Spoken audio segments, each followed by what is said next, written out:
I'm Dan Palazzolo, and I'm co-director, along with my colleague Terry Price, of the John Marshall Institute International Center for the Study of Statesmanship at the Jepson School of Leadership Studies, and we welcome you here this afternoon.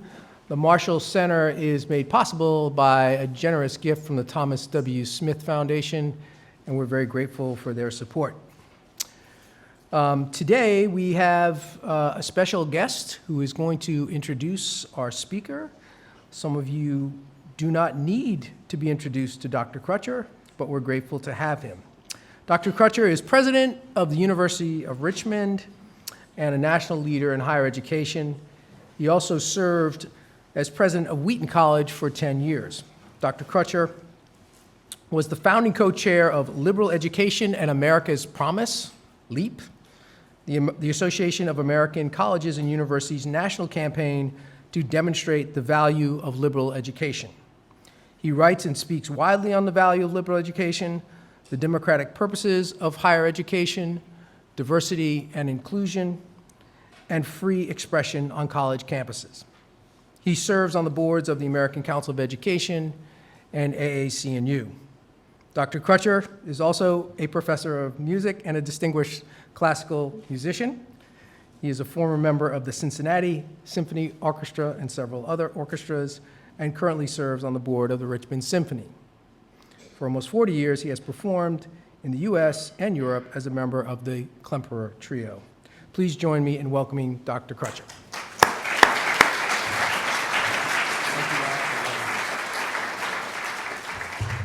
Thank you very much, Dan. Good afternoon, everyone. Thank you for your presence here. One of the reasons I wanted to be here today, and I'm hoping to come back tomorrow morning before I leave for Detroit, is not only to welcome our guest speaker, Professor Bejan, but also because I'm a real champion of the Marshall Center. I'm indebted to Professors Palazzolo and Price for their leadership. But my role today is to introduce you to our speaker. Professor Bejan is Associate Professor of Political Theory and Fellow of Oriel College at the University of Oxford. Previously, she taught at the University of Toronto and as a Fellow in the Society of Fellows in the Humanities at Columbia University. She writes widely about political theory in scholarly and popular venues, bringing historical perspectives to bear on contemporary questions. Her first book, Mere Civility, Disagreements and the Limits of Toleration, published by Harvard University Press, was called Penetrating and Sophisticated by the New York Times, and her work has been featured on PBS, WNYC, CBC Radio, Philosophy Bites, I want to know what that's all about, and other podcasts. She also gave a fantastic TED Salon talk called Is Civility a Sham? And if you haven't seen it, I would commend it to you, which now has more than 1.5 million views. In addition to her many articles in academic journals and edited volumes, she has written on free speech and civility for The Atlantic and The Washington Post. She's currently working on a new book on the history of equality before modern egalitarianism, supported by a Leverhulme Research Fellowship. Professor Bejan received her PhD with distinction from Yale in 2013. She's the recipient of the American Political Science Association's 2015 Leo Strauss Award for the Best Doctoral Dissertation in Political Philosophy. And in 2016, she was elected as the final Balzan Skinner Fellow in Modern Intellectual History at the University of Cambridge. I, for one, am especially excited about Dr. Bejan's lecture this afternoon about tolerance and civility. In fact, as I was thinking about it on the way over here, and I said this to her beforehand, politicians in DC ought to be required to watch your TED Talk. They may not read the book, but at least they can watch the TED Talk. Please join me in welcoming Professor Teresa Bejan.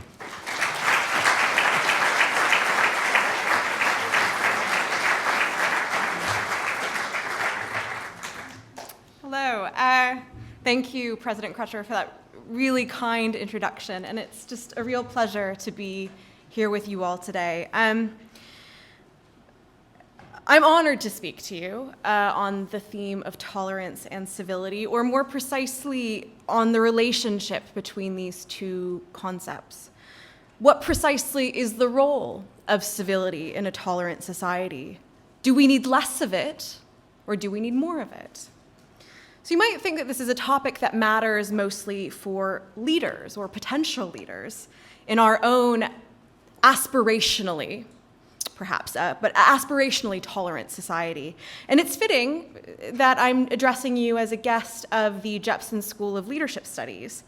But I also think that the virtues of tolerance and civility, if indeed they are virtues, which is one of the things that I'll be considering in my lecture, are important for followers as well, and to how the many of us here choose to follow our leaders, how we behave in following our chosen leaders, political or otherwise.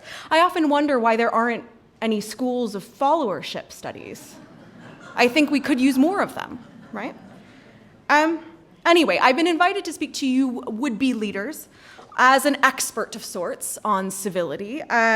It's a dubious distinction, I think, but as Dr. Crutcher mentioned, it's a topic I've been thinking about for a long time, sort of over 10 years now. I published a book on it in 2017, and as you can see, we've made great progress since then, so I can really just, go home. Or rather, as I should say, as an expert on civility, I can truly say there are few perennials in politics as predictable as the crisis of civility. Over the past 3 decades, this crisis has become a permanent affliction in liberal democratic societies across the world, societies like this one that define themselves increasingly by their aspiration to be tolerant as well as open and free. And so in the United States or in the UK, where I live now, whenever the national conversation gets heated, as in an election year, the calls for conversational virtue begin. And those calls are met quickly by eye rolls from the skeptics who are always suspicious that the self-appointed guardians of civil discourse are more concerned to silence their opponents than to have an actually civil debate. So far, so familiar, right? And all that's really changed in recent years, if anything, is that the eyes roll a little more quickly from several decades' practice.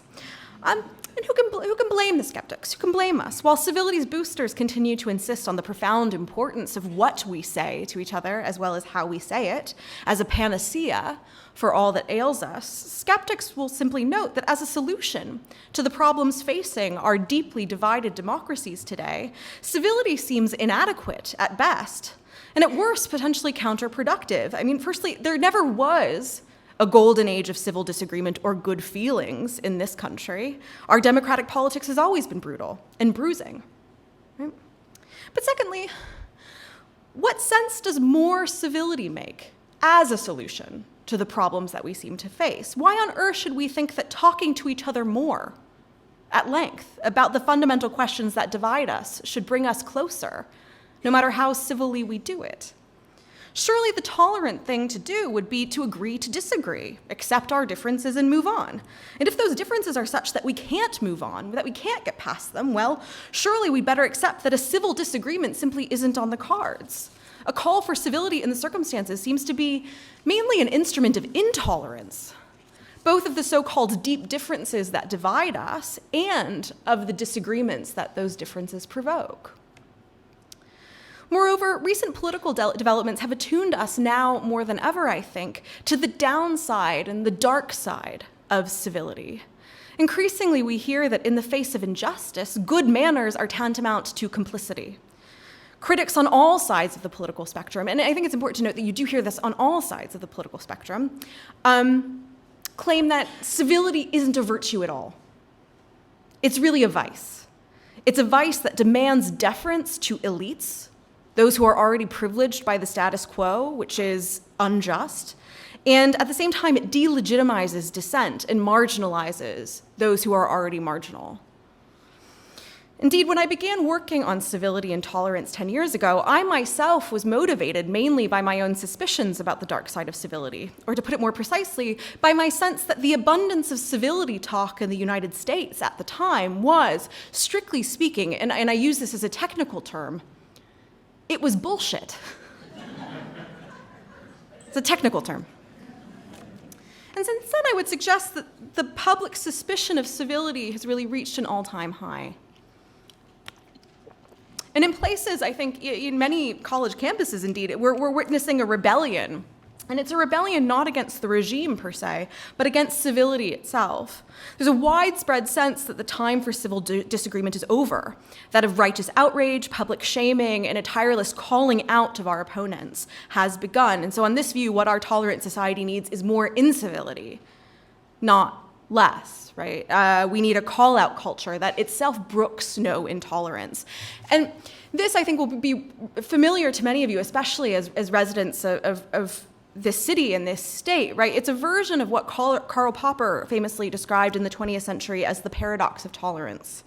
In his words, quote, "If we extend unlimited tolerance even to those who are intolerant, then the tolerant will be destroyed and tolerance with them. We should therefore claim, in the name of tolerance, the right not to tolerate the intolerant." Right? I'm seeing nods. Many of you have seen this on Twitter. There was a meme about this. That we should show intolerance towards those we deem to be intolerant themselves, and thus incivility besides. I think it's increasingly common knowledge in a lot of circles. And I think that this fear and frustration motivating that suspicion, it's a fear and a frustration about our uncertainty about civility's place in a tolerant society. I think all of this is really understandable. Still, for all the moral clarity on all sides of the debate, right? The civility debate or the paradox of tolerance debate, I think a fatal fuzziness really remains. And that fuzziness pertains to a question, which is simply, what exactly is civility?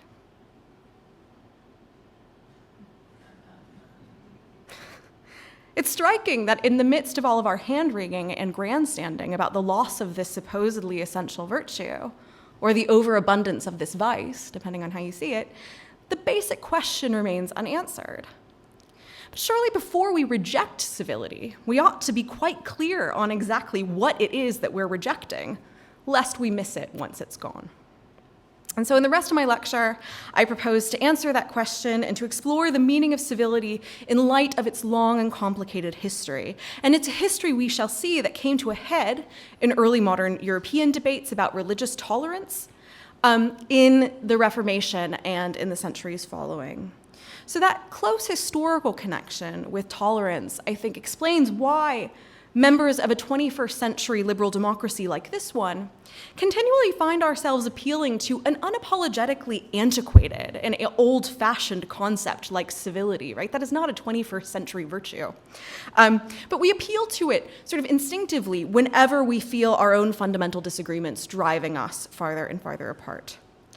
But as such, I hope to show you that civility has always been controversial. As we'll see, the rebellion against civility began the second that the concept was first invoked to quiet a religious controversy. And so today, I'm going to introduce you to some of civility's earliest critics as well, men who were justifiably suspicious that the prosecution of incivility was just another way to persecute dissent. While this forgotten history suggests that modern skeptics are right to be suspicious, indeed, most civility talk in the 17th century or today is just bullshit, again in the technical sense, it doesn't therefore follow that civility itself is a vice, let alone that conscientious incivility is a virtue, right? Which I think some people today would want to make it a virtue.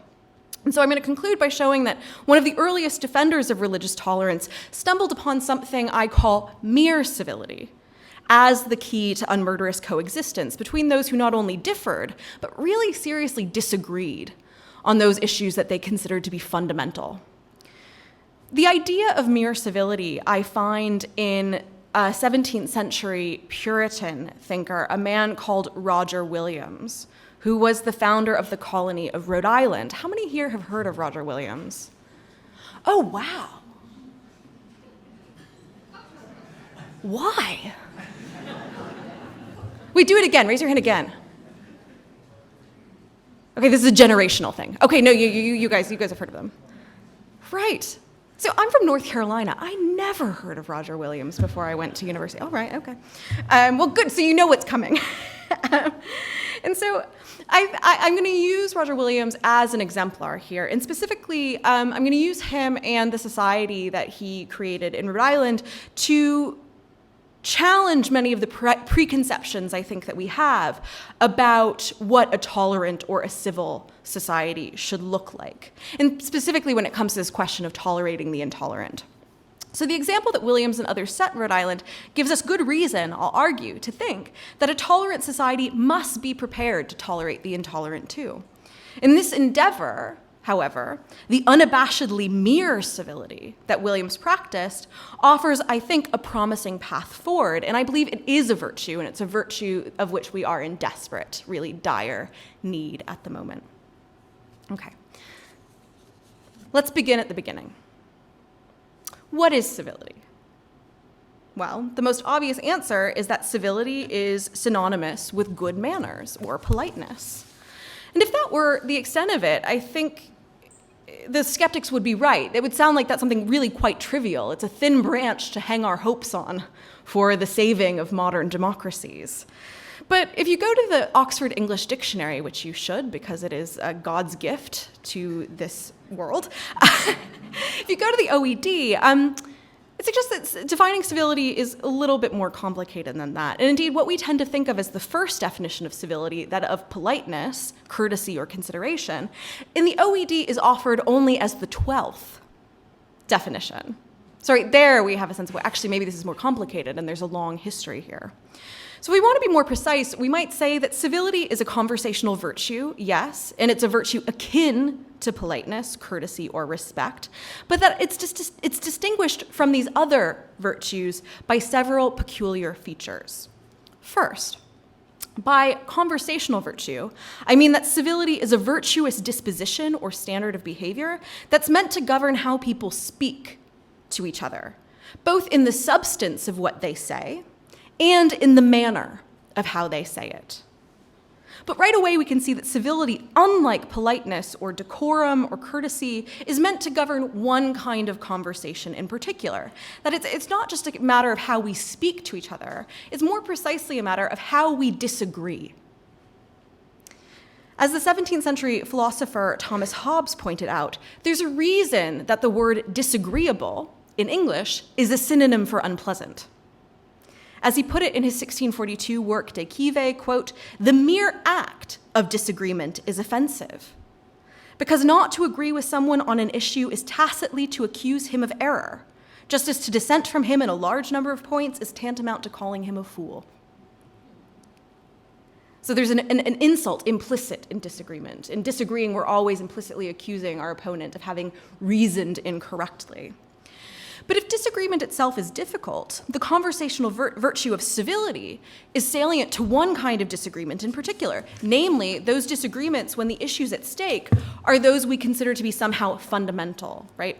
Fundamental to our worldviews as well as to our personal and social identities. You know the kinds of questions I mean. They're the questions of religion, politics, and increasingly, in my family, the politics of popular culture, right? And they go straight to the heart of how we see the world and how we see each other in that world.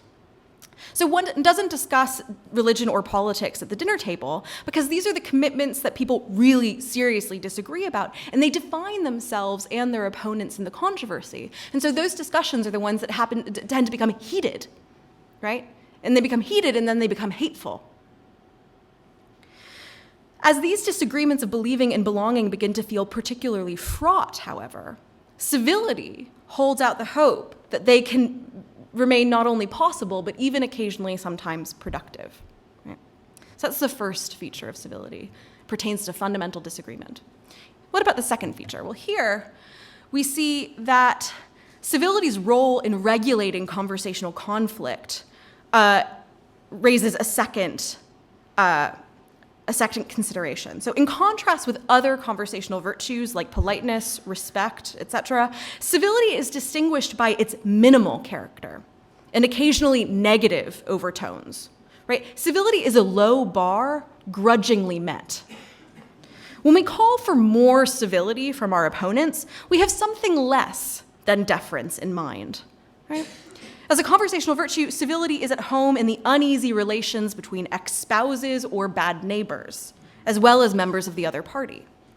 Funny, I was flying here from Heathrow yesterday, and the man at the table next to me was talking to a business associate on his phone. He's like, well, I can be civil to him, but I really don't want to go to dinner, just the two of us. I was like, yeah, exactly, that's what civil means. We might call this virtue then mere civility.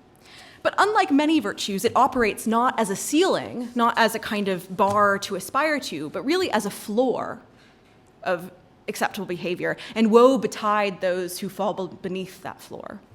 And I think that really brings us to the third and final feature of civility, as I would define it. So, and this pertains to the agents or subjects of civility. So consider the many cognate words that we have in English alongside civility, words like civic, civilian, civilization, citizen. All of these are derived, like the word civility itself, from the Latin term civitas, which means the body of citizens or the state. And this suggests that civility doesn't govern disagreements between just anyone, right? It's pertinent to disagreements between individuals who stand in a peculiar kind of relation, that is, those who live together as members of the same civil society or state. So taking these three features together, we might define civility as follows. It's a conversational virtue that's expected from all members of a civil society as such. It's meant primarily to regulate the fundamental disagreements between them. And as such, we might imagine that it has a particularly important role to play in a tolerant society.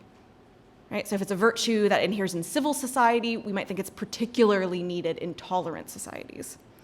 But I also think it explains why, despite the widespread assumption that civility is just a synonym for politeness, being labeled as uncivil is clearly so much worse than being called impolite.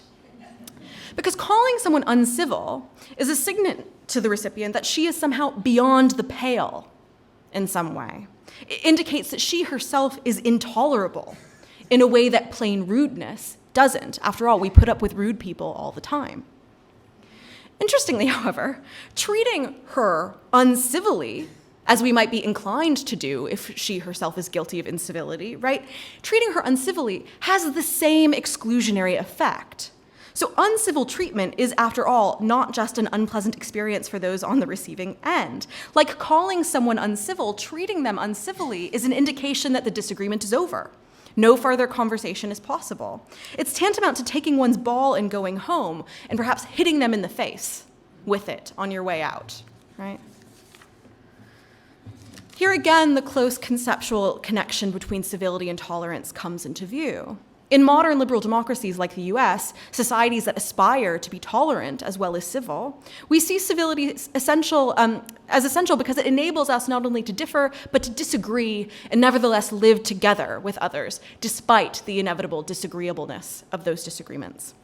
In such a society, then, mere civility is a sign that we're willing to tolerate others, no matter how much we might dislike them or their contrary commitments. It gets us in the room and talking despite our differences, and it keeps us in that room during our disagreements about the things that matter most. But on the flip side of every civil disagreement is the specter of suppression or exclusion, the suspicion that those who fail to meet the bar of even mere civility are unequal to the task of toleration, and thus have no place in a tolerant society themselves. They are, indeed, intolerable, and so undeserving of civility. And so there again, we're just back at the paradox of tolerance. To be civil towards them is to tolerate those who do not deserve to be tolerated. So the conceptual complexity of civility I've outlined thus far, I think, is itself a fitting reflection of an equally complex history. Which of its etymologies modern commentators choose to highlight often depends on where they stand or sit on whether civility is or is not a virtue. So boosters of civility, the people who are always calling for more civility, tend to emphasize its classical roots in the Latin civitas, and they sort of characterize it as an ideal of public spiritedness or civic virtue, political friendship, right? They talk about this sort of classical dimension. Critics of civility, on the other hand, prefer to highlight the exclusionary potential of those ideals and note how they became handmaidens of colonialism, empire, and racism. So to take for an example, in 1755, Samuel Johnson, in his dictionary, defines civility as, quote, freedom from barbarity, the state of being civilized. And as a synonym for civilization, ideals of civility clearly worked to justify the displacement and oppression of the so-called savage peoples of North America, right? So as the European conquest of North America proceeded, there was this kind of ideology of civility and civilization saying, surely the barbarous ought to give way to the civil. I mean, a more recent memory, right, in the 20th century, during the civil rights movement, protesters were often accused of being uncivil or kind of savage, and they were disrupting society in the demand for civil rights. And so civility talk was a way of suppressing and excluding protesters. So such a history suggests that critics of civility are right to be suspicious, and that civility is and was and always will be part and parcel of what we describe as a civilizing discourse. Right, a way of normalizing, excluding, suppressing, etc. Still, in what follows, I'll suggest that the origins of our modern concept of civility, with all of its peculiar features, lie not in the 18th century practice of empire, but in the 16th and 17th centuries, in the aftermath of the Protestant Reformation and the long controversies over religious toleration that it inspired. And as this alternative history reminds us, not all civilizing discourses are created equal.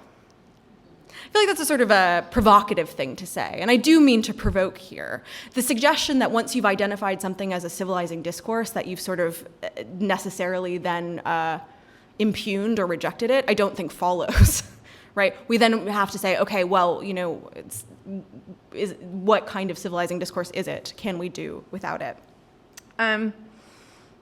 Because as we'll see, how one defines civility and how one proposes to enforce it matter quite a lot.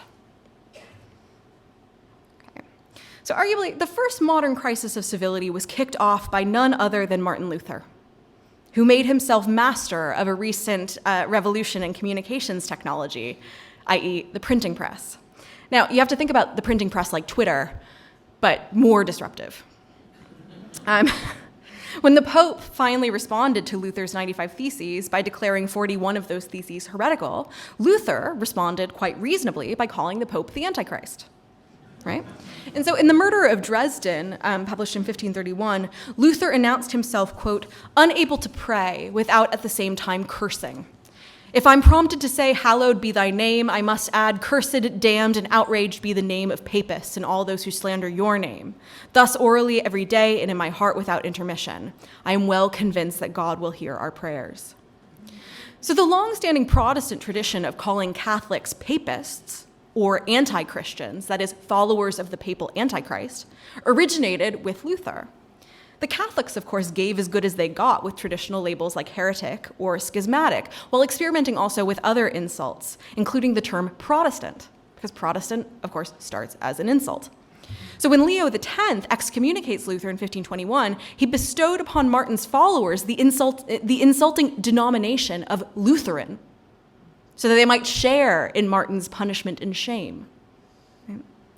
So when critics like the high-minded humanist scholar Desiderius Erasmus accused Luther of lowering the conversational tenor and violating the standard of civilitas, or civility, Luther retorted that the truth would always be offensive to those privileged by an unjust status quo. Quote, you can't turn the sword into a feather, he wrote, and the word of God is a sword.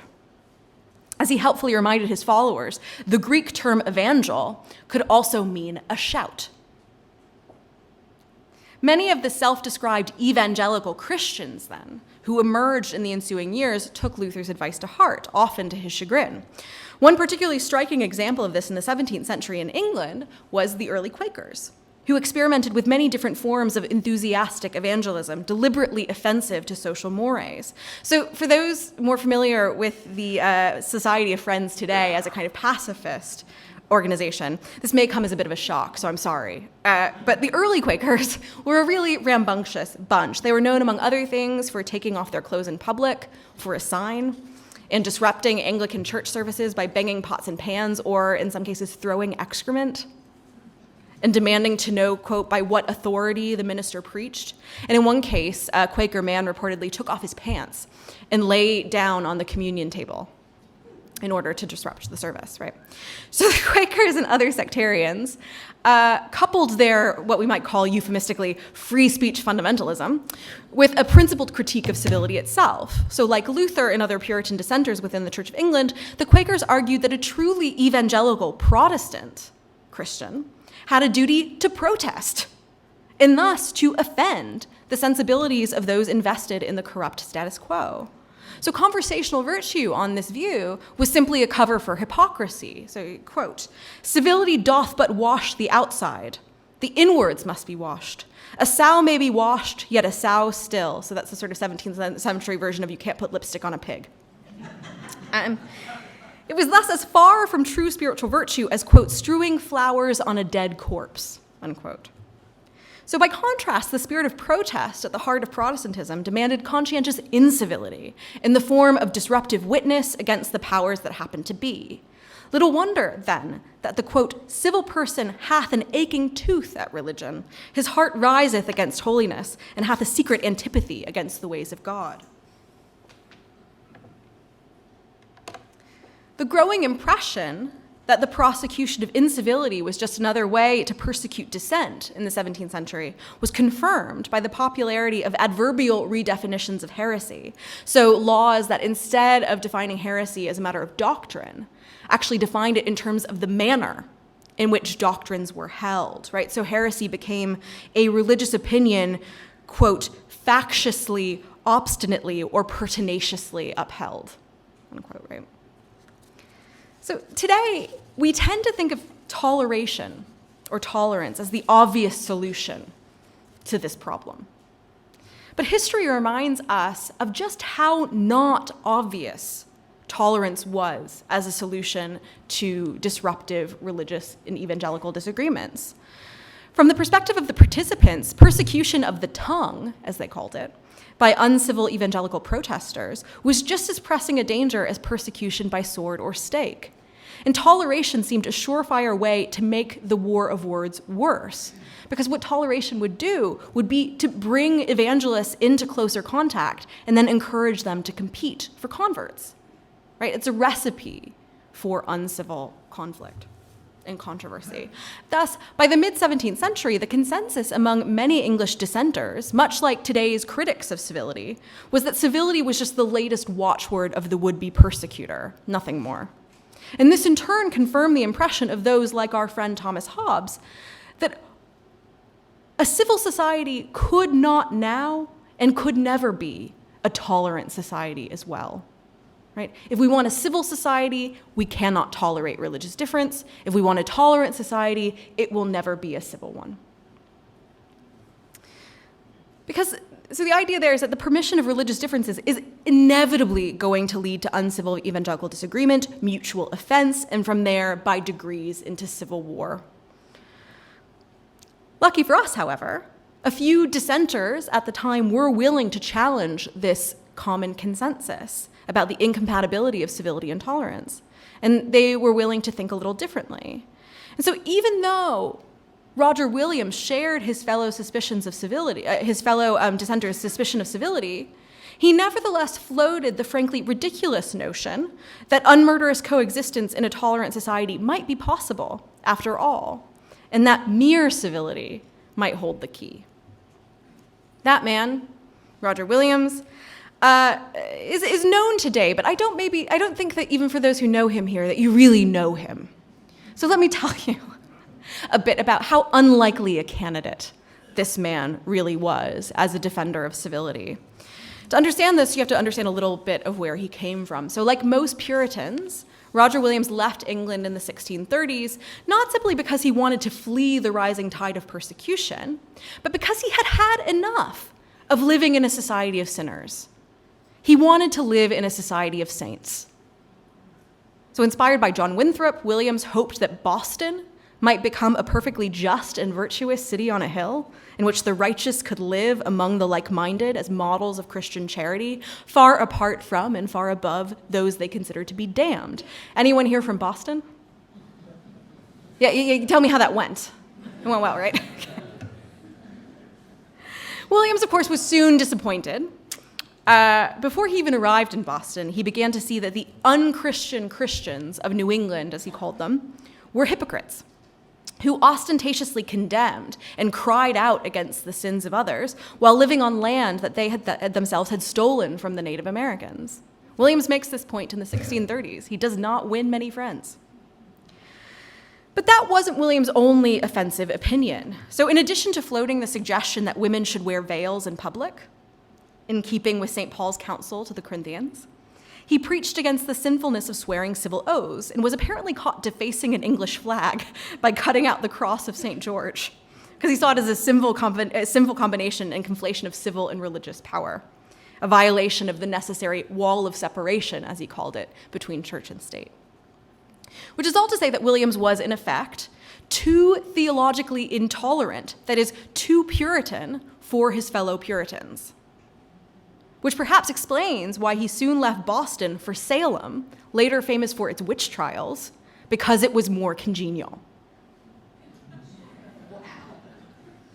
But in addition to what we might call euphemistically Williams' strong views, it's important to remember that as an evangelical Christian, or as you might say, a shouty Christian, technically in the Greek, Williams also saw it as his duty to witness tirelessly and vehemently, in his words, against the sins of his fellow New English, and indeed of the Americans too, sort of the American Indians, against what he saw as their spiritual errors.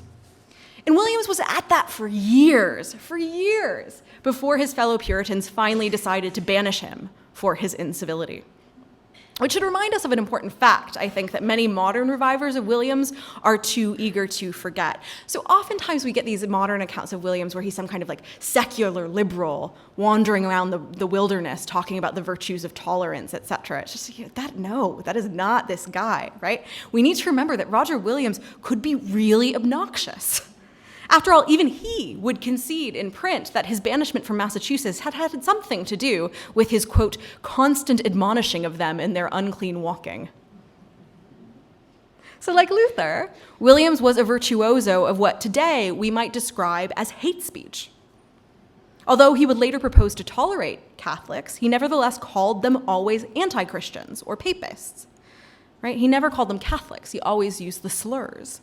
And as for the Americans, while some recent commentators like Martha Nussbaum have been tempted to romanticize Williams' relationship with the Narragansett and Wampanoag tribes, depicting him as a kind of multiculturalist running around New England, it was more than a, quote, respectful curiosity, as Nussbaum puts it, that led Williams to interact with the Americans. And indeed, he learned their languages because he wanted to convert them, as a good evangelical Christian should, right? And he's very clear that he abhors what he calls their quote-unquote barbarous customs. Still, Williams was really emphatic that there was more civility to be found among the American barbarians than among the unchristian Christians of New England, and he would later plead for religious toleration on the Narragansett's behalf to Parliament itself. This is incredible in the 1650s to do this. And this experience, I think, explains why Williams, unlike other dissenters demanding toleration, never rejected civility itself. Rather, he took a different tack. Sheltered by the Narragansett tribe, he became convinced that even those who disagreed on the fundamentals of faith and were mutually intolerant of each other's errors could nevertheless share a common life. He had, after all, learned the hard way that one must, quote, go out of the world if one would not keep civil converse with idolaters. Still, he insisted that if, quote, men keep but the bond of civility, they might live together, despite their many spiritual oppositions, unquote. So it should be clear right now that by civil, Williams did not mean polite. As a tireless and obnoxious evangelist, he knew from experience just how uncivil that could seem to those on the receiving end. Yet, unlike Luther, Williams refused to reserve the right to be offensive to the self-righteous alone. Civility, he insisted, like religious truth, was in the eye of the beholder, quote, that ourselves and all men are apt and prone to differ, that either part or party is most right in his own eyes, his cause right, his carriage right, his arguments right, his answers right. This is no new thing in all the former ages in all parts of the world, right? It's a human characteristic that we consider ourselves to be alone right and righteous. As a good Protestant, Williams also believed that the truth would always be particularly offensive to those privileged by the status quo, too. Nevertheless, yet, this is his way of putting that, quote, when a kingdom or state, town, or family lies and lives in the guilt of a false god, no wonder if sore eyes be troubled at the appearance of light, or if persons sleepy, loving to sleep, be troubled at the noise of shrill, though silver alarms. Right, so a sleepy man annoyed by his alarm clock. Right, that's how we feel about those who are pointing out injustice to us. But rather than rejecting conversational virtue, for Williams, this meant simply that civility could not be a matter of policing others' speech or avoiding controversial topics. Rather, mere civility must begin at home, with the willingness to hold one's nose and remain present to one's opponents, no matter how intolerable or indeed deplorable one found their views, and to talk about their errors to them. That is, to their faces, and not behind their backs, with one's like-minded friends. It's a lot more fun to do that than the opposite, isn't it? And to do so ideally until the deplorables recognize that you, not they, were right, although one couldn't be confident that that would come to be, because conversion, after all, was in God's hands. And so when Canonicus, the Narragansett Sachem, or chief, gifted Williams the land that would become Providence, he decided to put this controversial idea about civility and tolerance to the test. Even then, it's not clear that Williams really intended to found a society, let alone a tolerant society. The founding of Rhode Island, when you look at it historically, it seems to have been an accident. Williams didn't set out to lead, but he was certainly followed by fellow exiles and troublemakers like Anne Hutchinson or Samuel Gorton, who were as obnoxious as he was, or even more obnoxious, who joined his plantation, or colony as it's called, much to his chagrin. And so to say that the success of Williams' lively experiment in Rogues Island, as its critics called it, was not a foregone conclusion is an understatement.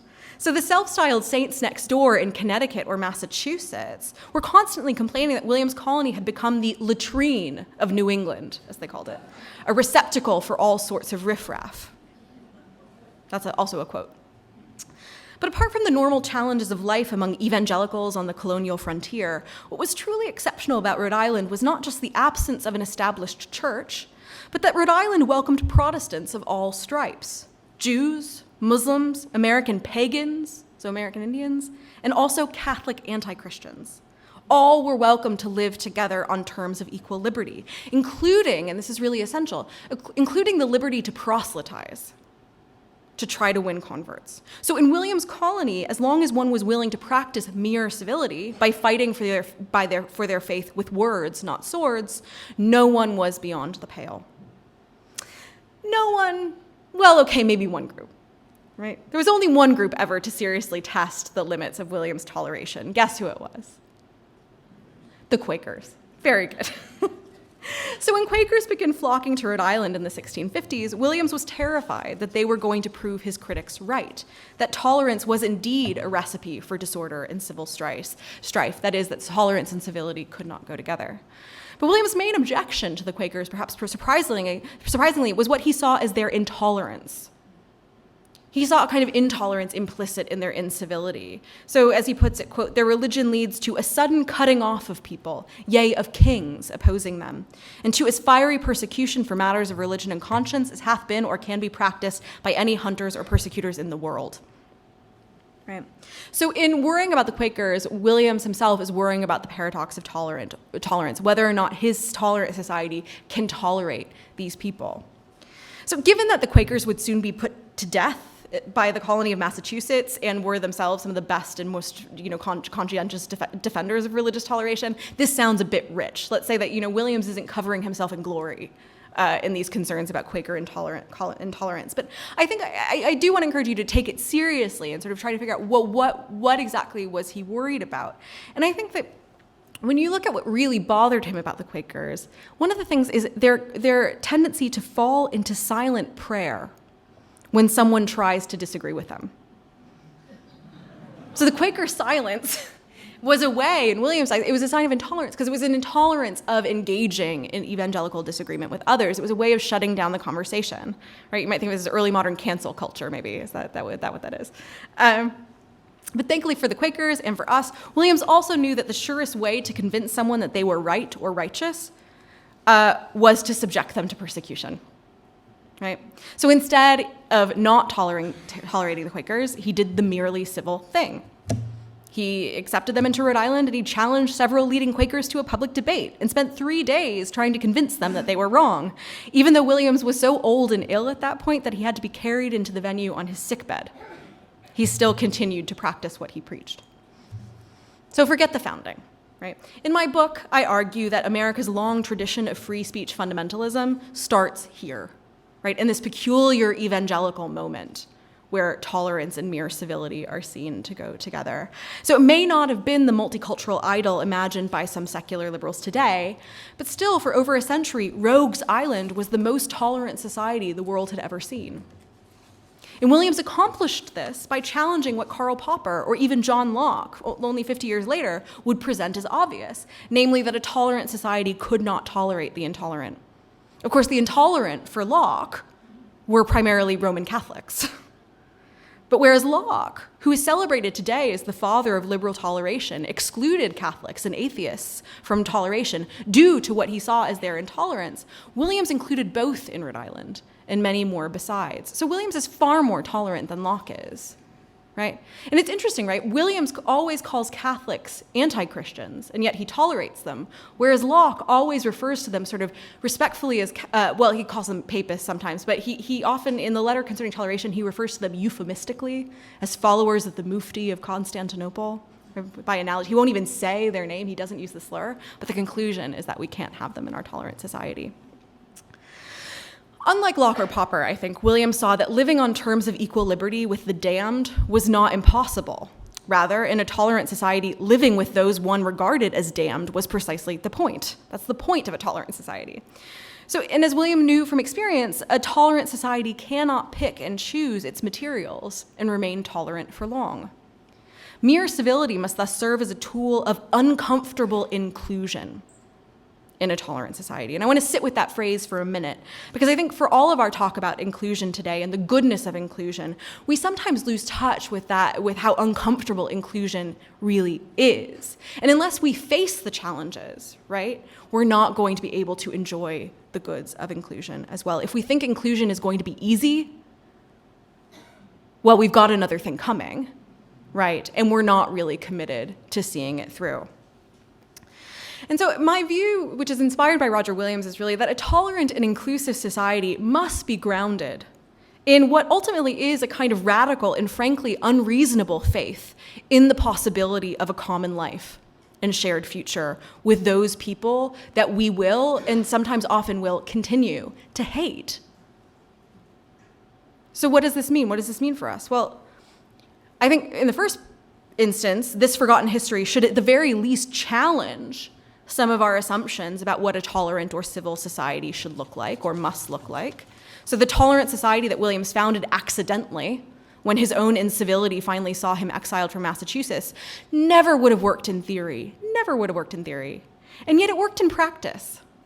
As a political theorist, I sort of take that as a kind of counsel to humility, right? It suggests that we need to be really careful when we repeat conclusions that seem familiar or obvious or, necessarily theoretically true.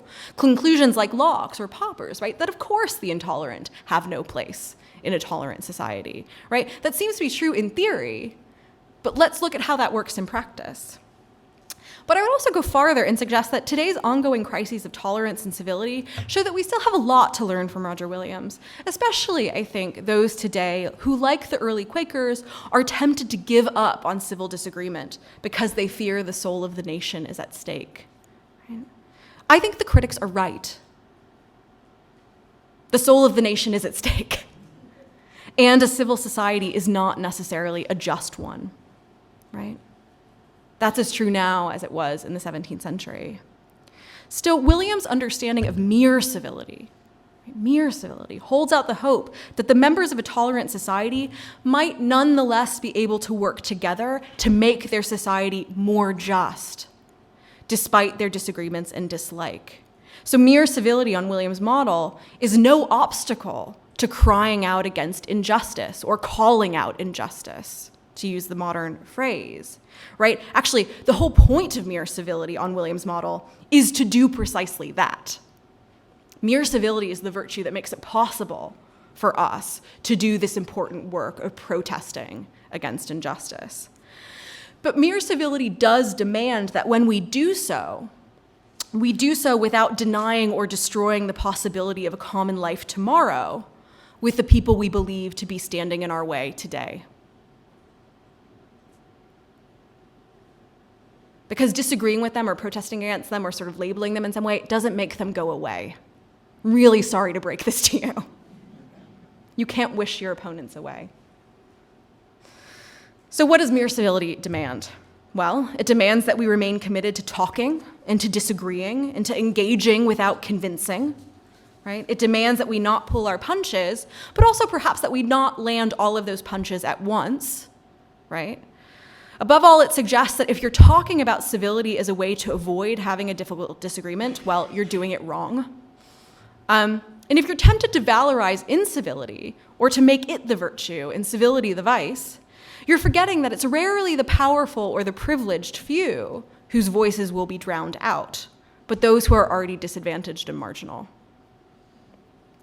Mere civility reminds us that the temptation to achieve a tolerant society through exclusion, by pushing those we sincerely believe to be uncivil beyond the pale, is constant.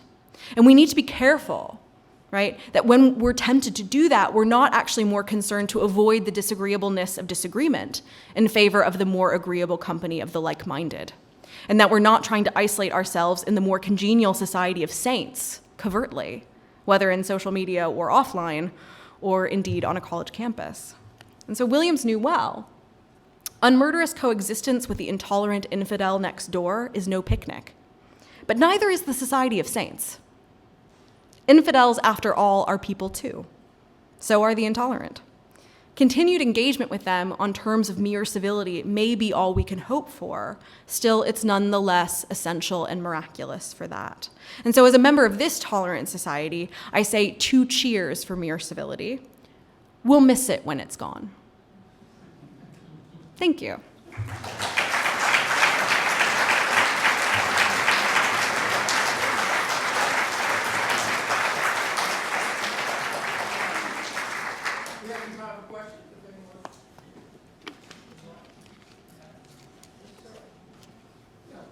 Can civility be taught and can it be learned? Great, so the question is, can civility be taught? Can it be learned? Yes, in identifying civility as a virtue, I'm thinking about it as a kind of disposition that's acquired over time through practice. So we learn it like we would learn any other virtue.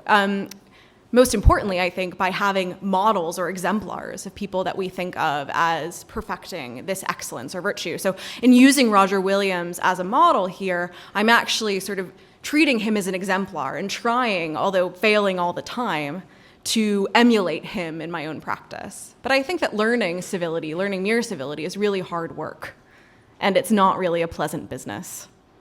This isn't good news, but maybe it's great news. Do you see some exemplars? Do you see some exemplars not in the 17th century, but in the 21st? So are there any exemplars in the 21st century, not just the 17th century? I prefer to treat these topics historically because I find that one of the problems that we have, I think, in discussing the kind of theoretical or sort of philosophical issues underlying the kind of practical problems we face is that people remain really partisan, right? So they are more interested on whether, in whether someone is on the right side rather than in you could actually learn something from someone with whom you really disagree. And so I think that thinking about these things historically leads to a really helpful distancing, right? So we might say, oh, I'm not a Puritan who thinks women should wear veils in public. Nevertheless, there's something really interesting going on here. So it's a way of sidestepping your question. I mean, I think that there are people to whom I look up and whom I like to read a lot, but I really don't think that civility is a partisan issue.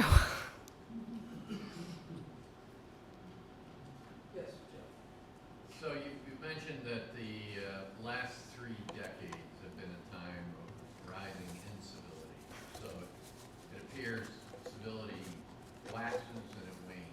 So what is it that leads civility to increase or decrease over time? A lack of civic education. No, I really am. I say that as a joke, because I think very often when we hear about civility talk, I mean, this question, can it be taught, can it be learned? Yes. But I don't think it's the sort of thing that, a crisis of civility isn't going to be solved through, a campaign of civic education. I think that, the problems are deeper than that. I suppose part of what I really learned in writing the book is that the sociological drivers of a crisis of civility are much, much deeper, right, and are really intractable often to policy. So I'm not presenting mere civility as a panacea for all that ails us, right? I think that, if you want to look at one driver of this new crisis of civility that we're facing, and again, there never was a golden age, right? I'm not saying that there was a great time, but I do think that there is something about this peculiar moment, and a lot of it is this kind of process of geographical sorting along partisan lines.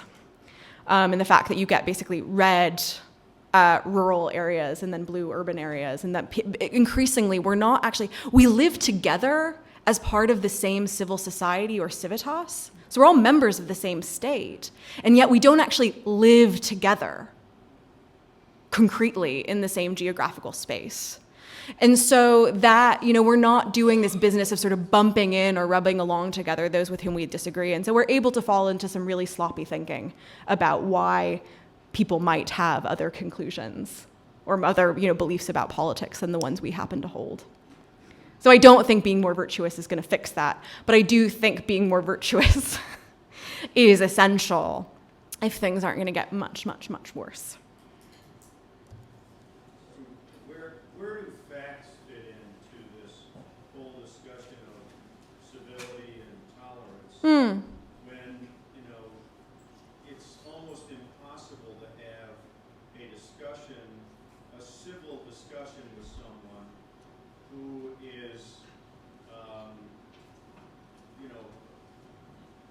acting under false facts or, alternative facts or whatever the hell you want to call them, because you just can't get through to them.